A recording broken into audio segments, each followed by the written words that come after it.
கர்த்தருடைய பரிசுத்த நாமத்திற்கு ஸ்தோத்திரம்.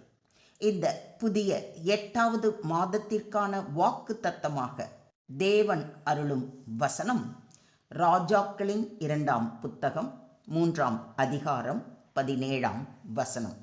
2 ராஜாக்கள் 3:17. நீங்கள் காற்றையும் காணமாட்டீர்கள், மழையையும் காணமாட்டீர்கள். ஆனாலும் நீங்களும் உங்கள் ஆடு மாடுகளும் உங்கள் மிருக ஜீவன்களும் குடிக்கும்படிக்கு இந்த பள்ளத்தாக்கு தண்ணீரால் நிரப்பப்படும் என்று கர்த்தர் சொல்லுகிறார். For the Lord says, you will not see wind or rain, but the valley will be filled with water and you will drink, you and your cattle and your animals. ஏனெனில் ஆண்டவர் கூறுவது இதுவே, நீங்கள் காற்றையோ மழையையோ காணப்போவது இல்லை. ஆயினும் இந்த பள்ளத்தாக்கு தண்ணீரால் நிரப்பப்படும். நீங்களும் உங்கள் கால்நடைகளும் விலங்கினங்களும் நீர் அருந்துவீர்கள். ஆமென். இன்றைய வாக்குத்தத்த வசனத்தின் பின்புலத்தை முதலில் பார்ப்போம். இஸ்ரவேல், யூதா மற்றும் ஏதோமின் ராஜாக்கள் மூவரும் மோவாபியருடன் போரிட திரட்டப்பட்டனர். இந்த பயணத்தில் வழியில் தண்ணீர் கிடைக்காமல் மிகவும் சோர்ந்து போனார்கள். தேசமும் வெறிச்சோடியது. வேறு வழியும் இல்லை. இறுதியில் தீர்க்கதரிசி எலிசாவை நாடினர். அதற்கு பின்னரே தேவனின் வாக்கு இவ்விதமாக வந்தது. அதாவது, நீங்கள் காற்றையும் காண மாட்டீர்கள், மழையையும் காண மாட்டீர்கள். ஆனாலும் இந்த பள்ளங்கள் எல்லாம் தண்ணீரால் நிரப்பப்படும் என்று. தொடர்ந்து எலிசா சொல்கிறார், இது கர்த்தரின் பார்வைக்கு அற்ப காரியம். மோவாபியரையும் உங்கள் கையிலே ஒப்புக் கொடுப்பார் என்று. கர்த்தருடைய வாக்குத்தத்தத்தின்படியே பள்ளங்கள் தண்ணீரால் நிரம்பியதையும் மோவாபியரை வென்று தேவ நாமத்தை மகிமைப்படுத்தியதையும் இந்த அதிகாரத்தில் வாசித்து அறிகிறோம். அதே அற்புதத்தை தேவன் இந்த புதிய மாதத்தில் உங்களுக்கு செய்யப்போவதாக வாக்களிக்கிறார். நீங்கள் காற்றையும் காண மாட்டீர்கள். நம்முடைய மனித கண்களுக்கு எந்த அறிகுறியும் தெரியாமல் இருக்கலாம். சாதாரணமான அறிகுறிகள், அதாவது காற்று, மேகம், மழை இல்லாமல் இருந்தாலும் என்று சொல்லப்படுகிறது. மழையையும் காண மாட்டீர்கள். தேவன் செய்கிறதற்கு நாம் எதிர்பார்ப்பது போலவே ஒரு வழியாக இருக்க வேண்டியது இல்லை. அவர் இயற்கையின் முறைமைகளை மீறியும் செய்கிறவர். ஆனாலும் தண்ணீரால் நிரப்பப்படும். இது தேவன் சொல்வதுதான் முடிவாகும் என்பதை உறுதிப்படுத்துகிறது. அவருடைய வாக்குகள் மரபுகளையும் இயற்கை சட்டங்களையும் மீறி செயல்படும். நீங்களும் உங்கள் மிருக ஜீவன்களும், அதாவது தேவன் வழங்கும் ஆசீர்வாதம் உங்களை மட்டுமல்ல, உங்கள் குடும்பத்தையும் உழைக்கும் மிருகங்களையும் வசதிக்காக இருக்கிற அனைத்தையும் சேர்த்தே சேரும். இதை விசுவாசிக்கிறீங்களா? இதோ நான் புதிய காரியத்தை செய்கிறேன், இப்பொழுதே அது தோன்றும், நீங்கள் அதை அறியீர்களா? நான் வனாந்தரத்திலே வழியையும் அவாந்தர வெளியிலே ஆறுகளையும் உண்டாக்குவேன் என்று கர்த்தர் சொல்வதை ஏசாயா 43:19 வாசிக்கிறோம்.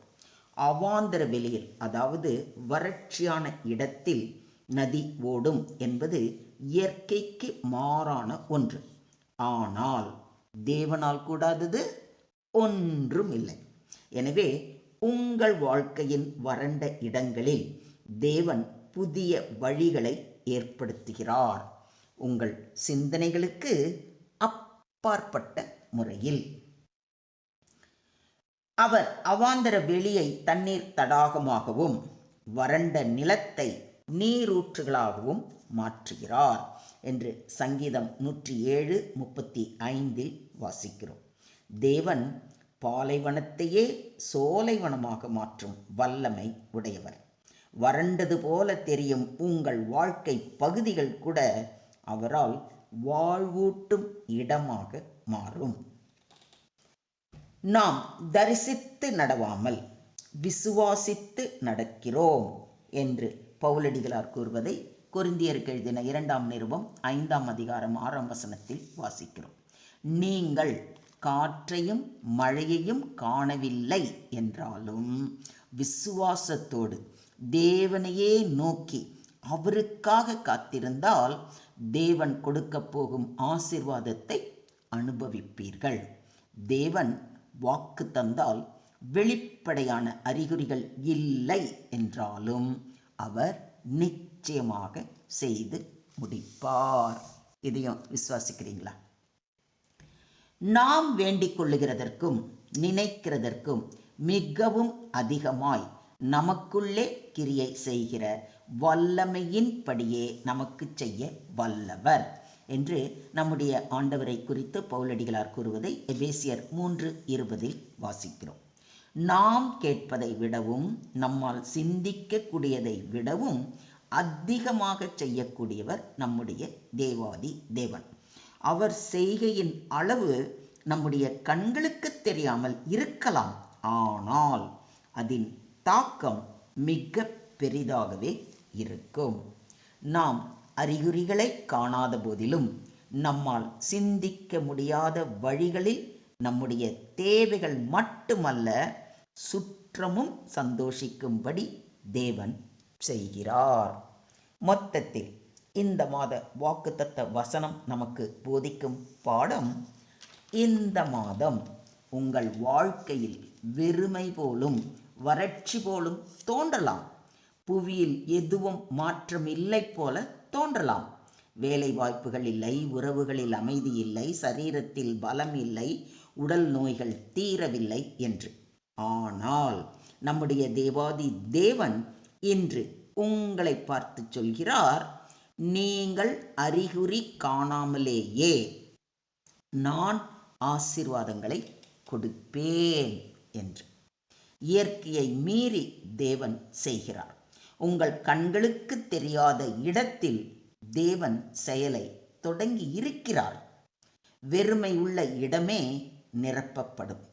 நீங்கள் தண்ணீரை எதிர்பார்க்கும் பள்ளத்தாக்கு தேவனுடைய வார்த்தையால் நிரப்பப்படும். நீங்கள் மட்டுமல்ல, உங்கள் சுற்றமும் பரிபூரணமாக ஆசீர்வதிக்கப்படுவார்கள். உங்கள் ஆடு மாடுகள், உங்கள் சொத்துக்கள், உழைப்புகள் கூட ஆசீர்வதிக்கப்படும். இது உங்கள் ஆகஸ்ட் மாதத்திற்கு வல்லமையான வாக்குத்தத்தம். காண மாட்டீர்களாகிலும் நீங்கள் அனுபவிப்பீர்கள். ஏனெனில் தேவன் சொன்னால் சொன்னதுதான்.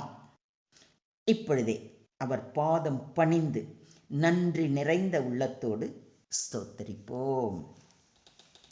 ஸ்தோத்திரம் ஆண்டவரே, ஸ்தோத்திரம் கர்த்தாவே, ஸ்தோத்திரம் ஸ்தோத்திரம் ஸ்தோத்திரம்.